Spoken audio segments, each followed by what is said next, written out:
ભગવાને ભક્તિ મહારાણીને વચન આપ્યું છે.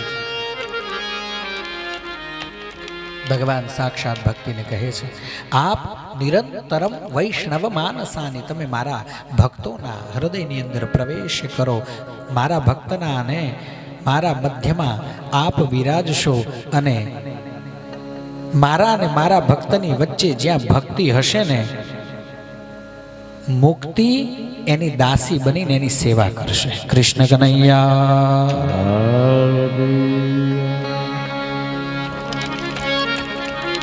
હરિના જન તો મુક્તિ ન માગે, માગે જન્મો જન્મ યવ હાર રે.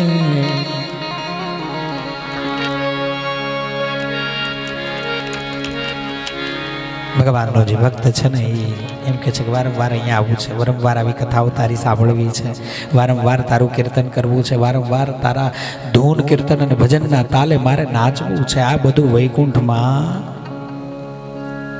નથી, સ્વર્ગમાં નથી. આની નીચે જાઓ ને એટલે અતળ વિતળ સુતળ તળાતળ રસાતળ મહાતળ અને પાતાળ આવા લોક. આની ઉપર જાઓ ને આપણે વચ્ચે, આપણે વચ્ચે આની ઉપર જાઓ ને એટલે ભૂર ભુવર સ્વર મહર તપ અને સત્યલોકમાં બ્રહ્માજી. આને સત્યલોક પૂરો થાય ને પછી ત્યતિષ્ઠત દશાંગુલમ, સત્યલોકની ઉપર 4 આંગળી મૂકો ને 10 આંગળી, આવી રીતે 10 આંગળીઓ મૂકો ને ત્યાંથી વૈકુંઠનો પ્રારંભ થાય. ત્યતિષ્ઠત દશાંગુલમ, ત્યાં તિષ્ઠત આવેલું છે દશાંગુલમમાં, 10 અંગુલના માપે.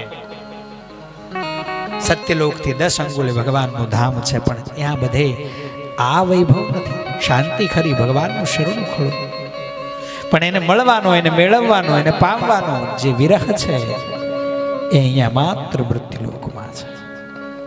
અને એટલા માટે હરિના જન તો મુક્તિ ન માગે, માગે જન્મો જન્મ અવતાર રે.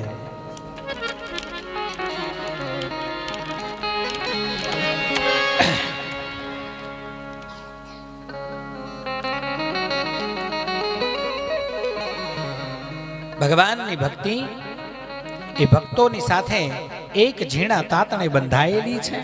એ તાતણો ત્યાં સુધી ભગવાન એ ભક્તની સાથે બંધાયેલો છે.